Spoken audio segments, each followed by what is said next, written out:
Hey, future CNAs. My name is Cassie. I just wanted to talk to you guys a little bit about your Prometric Skills exam and kind of what that will look like for you guys on test day.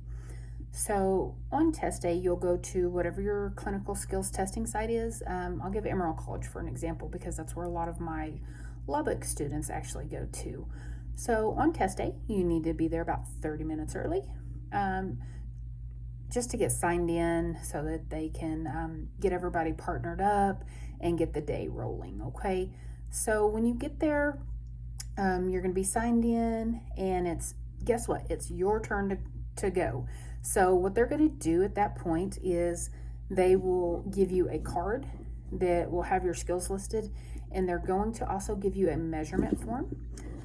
So the card I'm going to talk to you guys about today, I know one of my students had these 3 skills grouped together, so I'm going to kind of base everything off of that.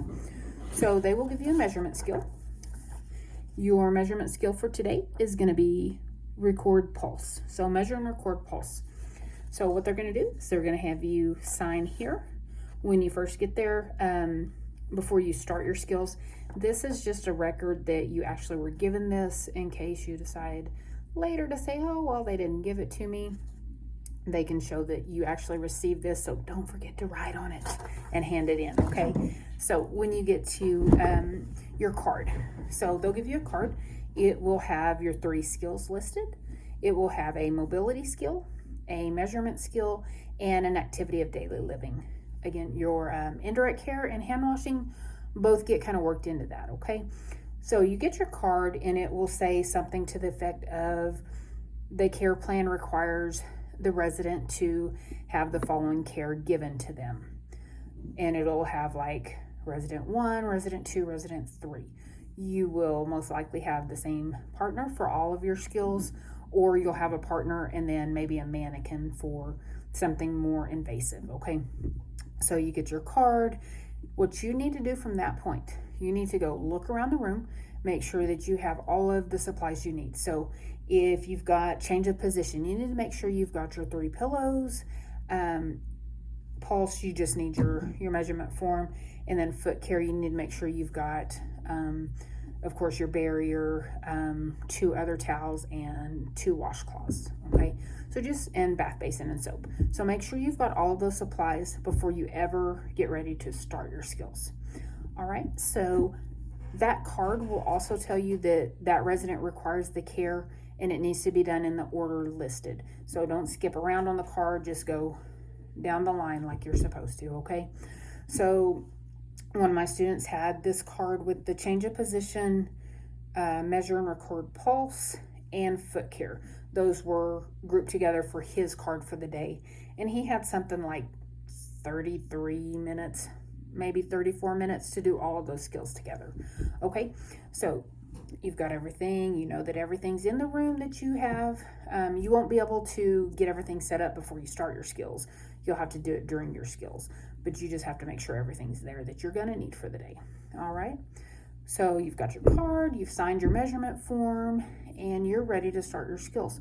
So you're going to look at the instructor and you're going to tell her or him, I'm ready to start my skills. All right, so starting my skill, knock on the door.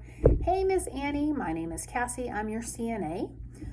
We're here to do a change of position for you. You've been on your back a little bit too long, so it's time to turn you, okay? I'm going to close your curtain for privacy, wash my hands, and I'll be right back with my supplies. All right, so you close your curtain. You actually go wash your hands for the first time. If you do it correctly, they're going to tell you you can now simulate washing your hands. All right, so I've done it great, so I get to simulate.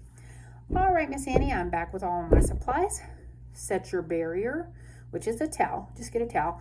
Put that over your bedside table so that you can place your 3 pillows on top of that bedside table to work with. That way you're not running back and forth getting pillows, okay? So, Miss Annie, the first thing we're going to do, I'm going to move you towards me and turn you. All right, are you ready? Here we go. My hand's going to go under your shoulders, under your knees. Ready, come towards me. 1, 2, 3. And we're going to turn. Ready, 1, 2, 3. Make sure you keep her bottom covered with the sheet while you're doing this, okay? Part of her privacy. So get your first pillow, make sure you don't touch anything to your body. So fold that first pillow in and tuck it under her back. Make sure that pillow does not touch her buttocks. That's what we're offloading, is her buttocks. So it's very important that when you stuff that pillow, it's not right on her butt, okay? It needs to be middle of the back. So don't necessarily want it on her shoulders either, because again, we're trying to relieve those bony prominences. So you tuck that pillow in, have her roll back slightly. How does that feel, Miss Annie? Great, okay. All right, the next pillow we're gonna place, Miss Annie, is gonna be between your knees and your ankle. So get your pillow long ways, lift her ankle, and put that pillow between her knee and her ankle. Make sure that that pillow is actually not allowing her knees to touch. Same thing with the ankle. And just move that top ankle slightly forward so that those bones aren't even setting on the pillow too close to each other, okay? All right, Miss Annie, we've got that one done. We're gonna put our last pillow underneath your arm. So get the pillow, make sure it supports her elbow and her wrist on the top. All right, that's great, Miss Annie. I'm just gonna go over here and check this bottom arm to make sure it's free, and then slightly move her pillow underneath her chin to support her chin. How's that feel, Miss Annie? You feel comfortable? Okay, great. I'm going to hand you your call. Here you go. Would you like any water to drink? Your TV on? No? Okay.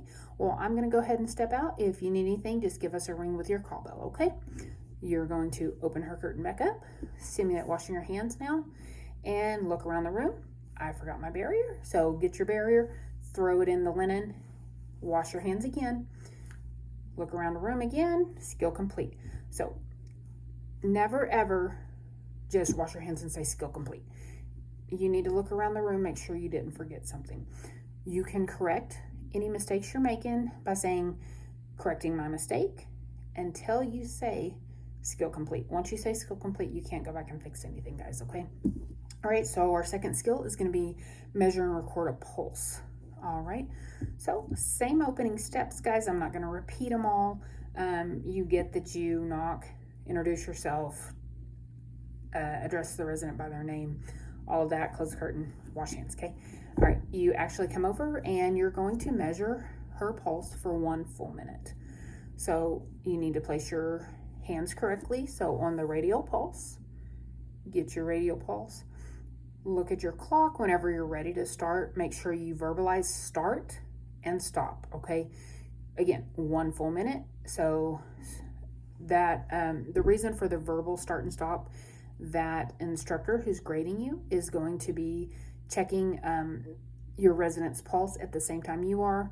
So if you're not saying start and stop, you're gonna fail this skill because they're not counting if they don't know to count, right? So very important you say start and stop. So start, y'all count for 1 full minute. My number's 88. Remember 88 after you, so you'll say stop. You've got 88. Okay, remember that number. Miss Annie, I'll be right back. Simulate washing your hands. Then come and record your 88 on this. Don't forget to wash your hands before you write down your measurement. Okay, guys? Once you've written it down, hand it to the person grading you. If you don't turn it in, it wasn't done, right? All right. So you've handed in your paper. All right, Miss Annie, is there anything else I can get for you? No? Here's your call light. Call us if you need us. Open curtain, wash hands, look around the room to make sure you turn in that paper, and then say skill complete. All right, and then your final skill is the foot care. So knock on the door, do all of your opening steps. You're going to perform your skill. So with your foot care, you guys, if you'll go back and watch the video for foot care, you'll know exactly how to do foot care. Once you're done with the foot care, just make sure you clean everything up. Open the curtain back up, wash your hands, and say skill complete.